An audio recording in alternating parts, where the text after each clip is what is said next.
Bom dia, boa tarde, boa noite, gente. Meu nome é Cleo, eu sou um designer de identidades visuais e hoje eu queria falar um pouco sobre equilíbrio em logotipo, né?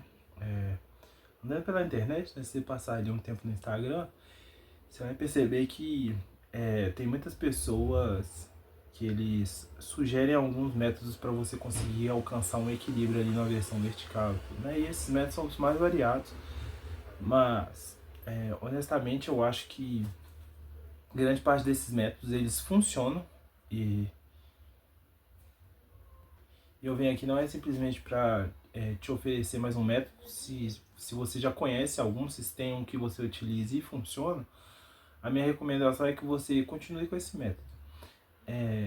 A minha proposta aqui é justamente conseguir te oferecer uma versão ou uma metodologia que ela seja um pouco mais simples de simples de ser aplicada. Por que eu falo isso? Porque quando a gente teve o advento aí de algumas ferramentas, como por exemplo o Canva, né, que muita gente cria o logotipo por ali, né, e às vezes o próprio dono do negócio vai lá e cria o logotipo, eu percebo que tem muita gente que tem essa dificuldade de conseguir equilibrar um logo na versão horizontal e vertical. E parte disso acontece porque as pessoas elas não conhecem qual que é a função específica de cada uma dessas versões. Existem algumas outras variações, né, que às vezes são ofertadas ali, mas essas são as principais. E o que eu queria fazer é justamente oferecer um método que ele fosse um pouco mais prático para você conseguir equilibrar ambas essas versões, né? E por que esse equilíbrio ele é importante, né? Porque quando a gente fala sobre logotipo, cara, ou o interesse que um logotipo pode gerar, né, numa pessoa, a curiosidade da pessoa ir ali buscar mais e às vezes até mesmo ela olhar e considerar aquilo ali como algo bonito, grande parte disso vem eu vou usar o termo inconsciente, eu não sei se é o mais apropriado aqui, mas com inconsciente eu quero dizer que às vezes a pessoa ela considera aquilo ali como algo bom, ainda que ela não saiba explicar o porquê.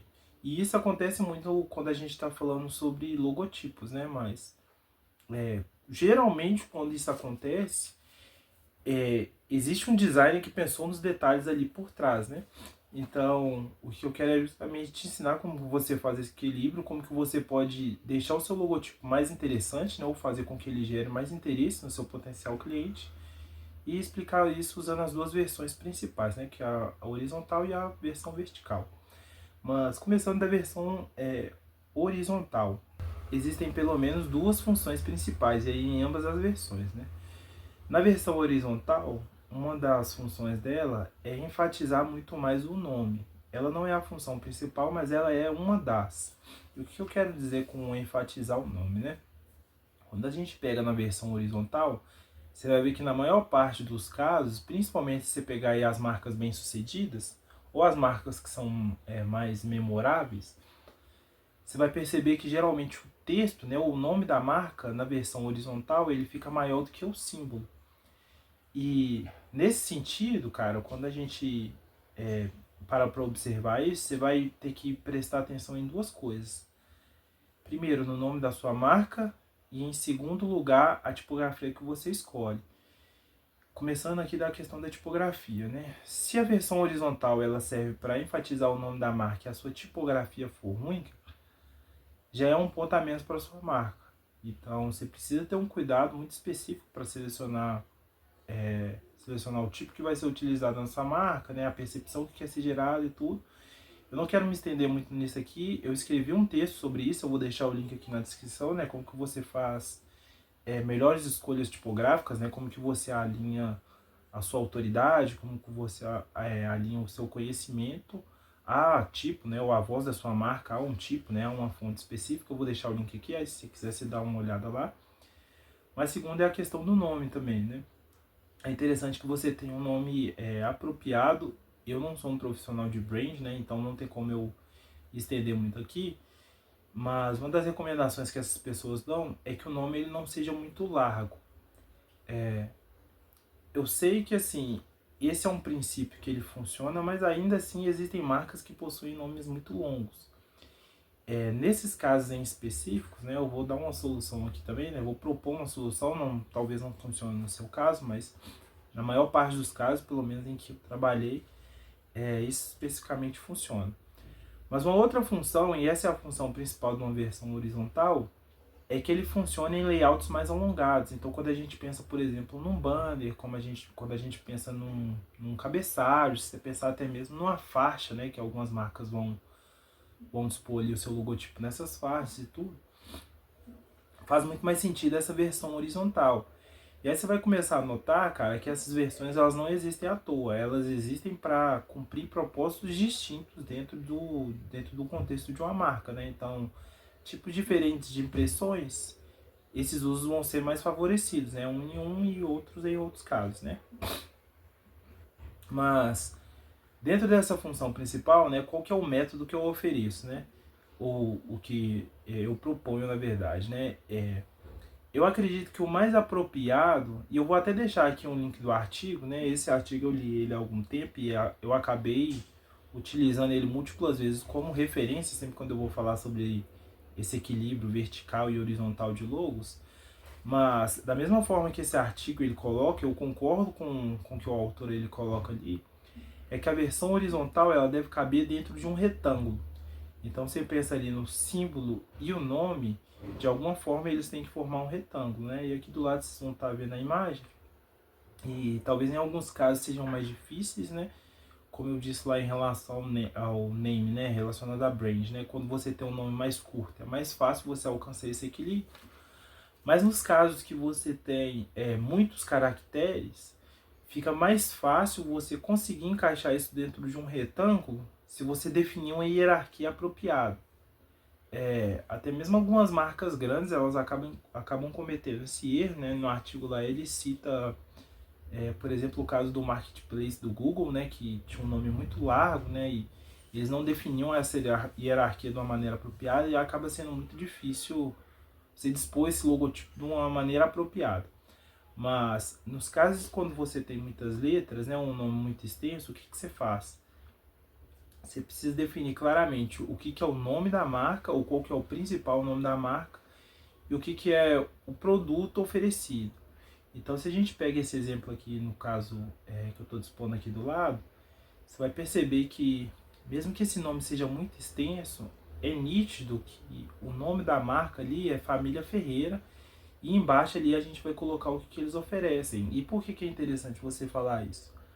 Além de ser muito mais fácil você encaixar nesse retângulo, né, de você encontrar um equilíbrio, isso facilita a leitura da marca. Então a pessoa ela consegue distinguir claramente o que é a marca e o que é o produto ofertado. E isso aqui é muito importante, cara, porque olha só, se você coloca tudo no mesmo tamanho, cara, se você não define essa hierarquia, a pessoa ela não consegue fazer essa distinção, porque para ela tudo aquilo ali é simplesmente um texto. Então é interessante que você defina essa hierarquia caso o nome da sua marca seja muito grande. Uma outra alternativa que você pode fazer é tentar reduzir o nome da sua marca, né? Então, em alguns casos, como por exemplo, grande parte dos jornais aí que a gente tem muito grande, né? Como BBC, CNN, isso tudo são abreviações de nomes, né? O nome deles são muito grandes, né? Então eles preferem reduzir isso ali a alguns poucos caracteres. Talvez isso faça sentido para sua marca também, talvez não. Mas de qualquer forma, né, se você tiver uma marca que tem um nome muito extenso, o recomendado é justamente que você consiga definir uma hierarquia apropriada para que isso caiba dentro de um retângulo. E a versão vertical, né? Qual que é o propósito principal, né? Como você deve imaginar, o propósito principal da função vertical é caber na onde não tem um layout alongado, né? Geralmente são espaços mais curtos, né? Ou até mesmo quando você vai fazer uma impressão ali em formatos que são mais quadrados, até mesmo formatos circulares e tal. Então você vai ver que nesse caso a ênfase ela costuma ser no símbolo e não tanto no nome. Na maior parte dos exemplos que você for pegar aí de algumas marcas bem-sucedidas, você vai ver que o nome ele é menor do que o símbolo. E existem algumas proporções que você pode utilizar para encaixar isso, mas nesse artigo em específico ele sugere que você utilize o quadrado como referência, né? Então tanto o símbolo quanto o nome tem que caber dentro de um quadrado. É interessante aqui você considerar, cara, que você não pode deixar isso muito apertado. O nome não pode ficar muito próximo do símbolo. Caso isso aconteça, você tem pouco espaço de respiro. Vai ser muito difícil a pessoa conseguir ler, principalmente se estiver em um tamanho reduzido. Então é preciso que você adicione um espaço de respiro. E no caso da versão em vertical, cara, é interessante que você tenha um espaço de respiro relativamente generoso. E no caso que ele sugere, por exemplo, né, que ele oferece aí essa versão vertical, o respiro ele não é tão grande. Eu até coloquei uma outra alternativa, né, que é você encaixar isso num retângulo de 4 por 5. Talvez esse espaço do respiro aí ele tenha ficado relativamente longo, mas é interessante que você faça o seguinte: coloque essas duas versões, imprime isso num papel e tenta ir reduzindo, que aí você vai ver o que funciona melhor. Esse é um teste clássico que a gente faz dentro do design, mas é sempre interessante que você experimente. E se no outro caso, né, a ênfase era muito mais no nome, aqui fica óbvio que a ênfase é muito mais no símbolo. Então é interessante que você tenha assim cuidado, cara. E uma coisa que muita gente não se atenta é que todo detalhe dentro de um símbolo importa. E isso parece uma coisa meio genérica, né? Mas quando você for trabalhar ali no seu símbolo, é interessante que você realmente dê o máximo de zoom, cara, e preste atenção ali nos detalhes. Porque quando você está vendo isso na tela de um computador, funciona muito bem. Quando às vezes você vai imprimir isso num cartão de visita, funciona muito bem. Mas quando você tem que imprimir isso, por exemplo, num tamanho de, sei lá, cara, um banner de 2 metros, um material que vai ser muito grande, você tem que expor isso aí, sei lá, independente de qual seja o caso. Você começa a ver que os detalhes eles importam, porque muitas marcas, um pequeno detalhe que você deixa passar, quando você coloca ali num tamanho muito grande, isso fica nítido para todo mundo. E isso pode acabar gerando essa ideia de falta de cuidado, né, de falta de zelo, né, e com certeza isso não é o que nenhuma marca deseja. Naturalmente, cara, existem outros elementos aqui que importam, né? Então, quando a gente fala sobre símbolo e essa questão do equilíbrio, a cor ela vai influenciar a largura do traço, né? Tanto do símbolo quanto do próprio tipo, né? Quanto da fonte. Isso também importa, isso também vai afetar a maneira como você vai dispor. Todo elemento visual, na verdade, que compõe tanto o símbolo quanto o tipo, isso importa extremamente, cara. Mas quando a gente começa a entrar muito nesses detalhes, eu acho que começa a ficar técnico demais. E a não ser que você tenha um treinamento específico em design, é muito difícil que você consiga executar isso. Não é que seja uma coisa impossível, mas isso exige uma certa prática, né? E muita gente acredita que é técnica, mas não é só técnica. Design ele tem muito essa questão da intuição. Então, quando eu me refiro aqui a treinamento, eu não estou falando necessariamente de um estudo formal, não estou falando necessariamente de uma graduação, de uma faculdade, mas treinamento no sentido de prática recorrente mesmo. Então, se você é um empreendedor e você não é da área do design, dificilmente você vai conseguir ter essa intuição, justamente porque você praticou muito pouco e ainda que você queira, você vai ter muito tempo para praticar isso. Então, eu não acho que é tão fácil assim executar. Como eu disse, né, essa metodologia talvez ela não seja melhor, ela não seja mais precisa, mas eu acredito que ela seja uma das mais práticas, principalmente para quem tem pouco tempo. No artigo que eu citei aqui, inclusive, você vai perceber que o autor ele cita alguns outros exemplos, né, ele fala dessa questão da cor, da proporção, mas eu acredito que para algumas pessoas isso aí já vai ser uma coisa muito mais difícil. Mas se é o seu caso, né, cara, você não tem tempo e você pretende executar esses detalhes, mesmo que você não tenha esse treinamento, o mais recomendado é que realmente você procure um profissional. Inclusive eu vou deixar aqui o meu contato aqui embaixo. Você pode entrar em contato comigo tanto para que eu produza a sua marca, né, para que eu ajuste a sua marca, mas também se você precisar de algum tipo de conselho, se você precisar de algum tipo de direcionamento, você pode entrar em contato também que eu vou poder te ajudar. O vídeo de hoje vai ser relativamente curto, né? Eu tenho feito alguns vídeos mais longos, mas eu espero que isso tenha sido útil.